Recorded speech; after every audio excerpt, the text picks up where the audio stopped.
हमारे मुशाहिदे के मुताबिक अब तक ये इतना दंसा है कि पहले हम आसानी से इसमें बैठते थे। मुझे इतना याद है कि हम जब आते अक्सर तो इसमें आसानी से बैठ जाते थे अंदर, हमें महसूस होता था कि हम इसके अंदर आ सकते। अभी हम इसके अंदर आसानी से नहीं आ सकते, यानी जाने कि जब हम इसमें बैठेंगे तो इंतहाई सर को नीचे करना होगा, तब कहीं जाकर हम इसमें अंदर आएंगे।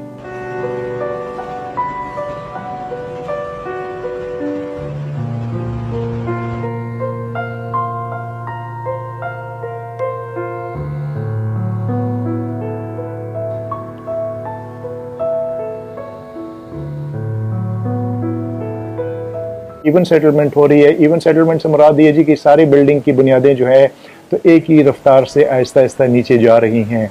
अगर ये अनइवन सेटलमेंट होती तो अनइवन सेटलमेंट में फिर ये होता है जी कि उसमें बिल्डिंग में जो है जी तो क्रैक्स आ जाते हैं और उसमें फिर फेलियर का ख़तरा होता है।